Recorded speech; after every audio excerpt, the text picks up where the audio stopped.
Hi, welcome to this latest installment of First Chapter Fridays. In this week's title, we learned that home has been a very difficult word for Paris. Bouncing from one horrible foster home to another, Paris doesn't believe that life with the Lincolns will be any better. This family is different, though.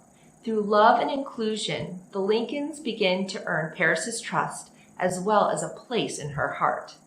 Sure, she misses her brother, and being the only biracial girl in a mostly white town has its own set of problems.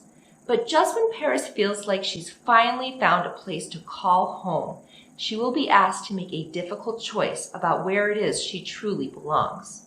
Take a listen to this first chapter of The Road to Paris by Nikki Grimes. Prologue. Ask Paris if a phone call can be deadly. She'll tell you. She learned the truth of it last night. The evening seemed perfect. To begin with, it was the tail end of spring, Paris's favorite season of the year. If you took a deep breath in the rain-washed air of Ossining, the spring green would pinch your nose with the tart smell of young leaves and the light scent of lilacs. You'd find a profusion of them right in the backyard of the brown-shingled box of a house where Paris lived. She'd clipped a few lilac blossoms for the table and plumped them up prettily in a jelly jar. What did she care about fancy vases? It was the smell she was after. And jelly jar or no, the fragrant patch of purple did a fine job of sprucing up the dinner table. As she did every evening, Paris bowed her head while Dad said grace. Keeping her eyes shut tight was another matter altogether. Jordan kept kicking her under the table. She shot him a few warning looks, for all the good they did. If he didn't stop kicking her soon, she'd have to order a brand new pair of shins. She wouldn't tell on him, though. She never did. After all, he was just being a garden variety pest, like every other little brother on the planet, and that felt normal. In the world of Paris Richmond, normal was rare and rich.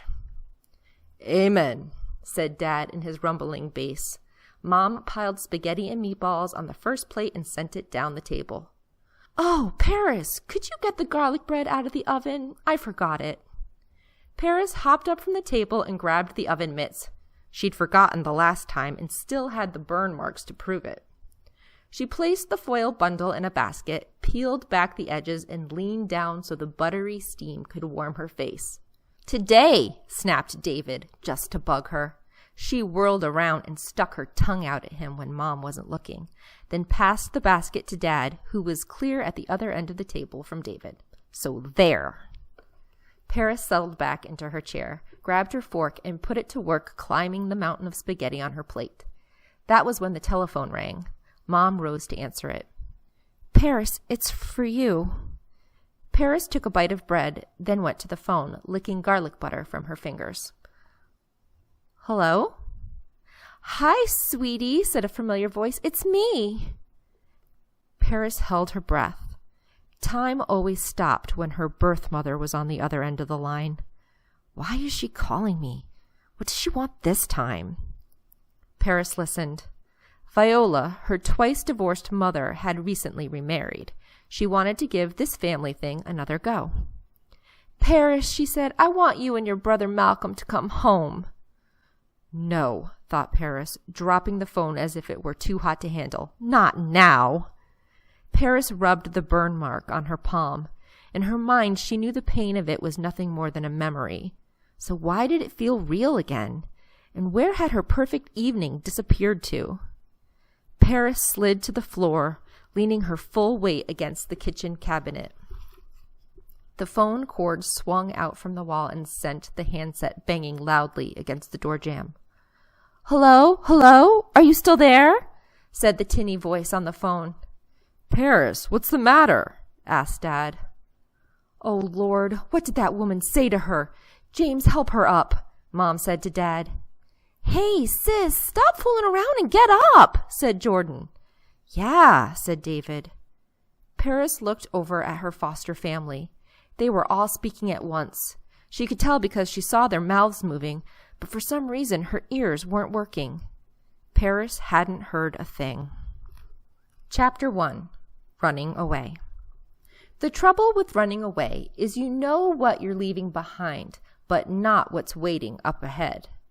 Paris Richmond learned that a year ago when she and her brother Malcolm ran away from a foster home in Queens. They slipped out of the brick two-story house one morning in late summer, hours before the heat would wring them dry. Malcolm moved free and easy in shorts and t-shirt, his head shaved cool and clean for summer. Paris, on the other hand, felt weighed down by the humidity. Her sundress kept her body comfortable enough, but her thick halo of blonde waves hung limp and heavy this time of year. She kept stopping to brush stray strands from her eyes or off her damp forehead. Sometimes she'd rest her suitcase on the sidewalk so she could use both hands. Paris trudged down the street after her brother, totally oblivious to the amazing swath of sky, a marble of sun-streaked clouds and marine blue patches. Her attention was on Malcolm's rapidly receding body. "Hurry up," said Malcolm, "or we'll get caught. Is that what you want?" Paris shook her head no. The last thing she wanted to do was get caught. The foster home they were leaving was no place to be.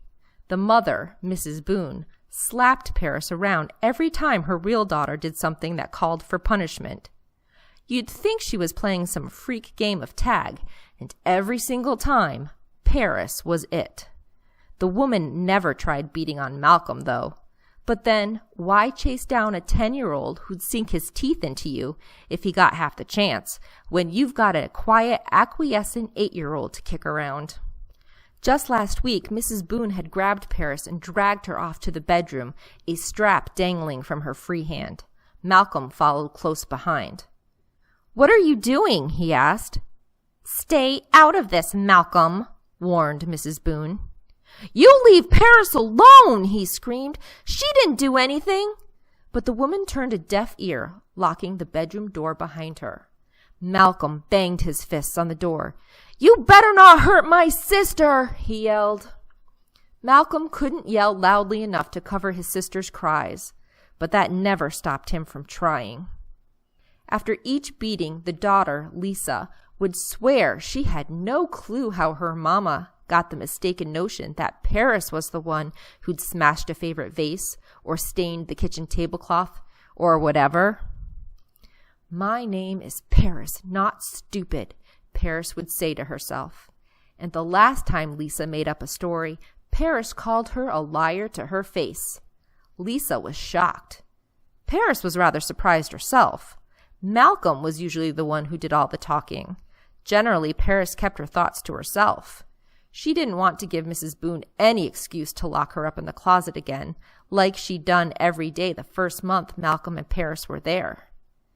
They'd told their mother one of the few times she called, but Viola just thought they were making it up. No matter what Paris said or didn't say, the beatings kept coming, and there didn't seem to be anything to do about them, except run away.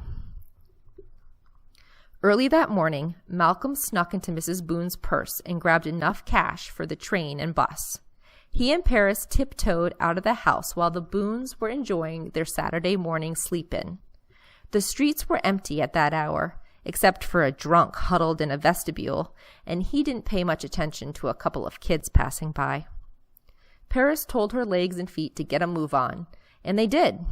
Her suitcase kept bumping up against her leg, but she didn't care. She and Malcolm practically ran the last half of the block and set a dog off barking like crazy. Paris looked around to see if it was coming after her and almost missed a curb. Good thing Malcolm had waited for her at the corner. He caught her by the elbow before she toppled. "Watch yourself," said Malcolm in his grown-up voice. They hurried to the bus stop 2 blocks over and stood so long their feet grew roots in the sidewalk. Finally, the bus came. Malcolm climbed up first to pay for their fare, then reached down for his sister's suitcase. On another day, she might have told him that she could do it herself. But not this day. Her arm was sore from lugging that battered old case. She handed it over. Paris followed Malcolm to the middle of the bus. Soon as they were settled, she turned to her brother and asked, "Malcolm, are you sure you know where we're going?" If you're curious about how Paris's story ends, you can check out The Road to Paris from our youth fiction collection, or it is available for immediate download through the Hoopla app. And if you've been following our First Chapter Friday series and would like to be notified when a new installment becomes available, you can click the link in this YouTube video to be added to our mailing list. So once again, I'd like to thank you all so much for listening and wish you happy reading.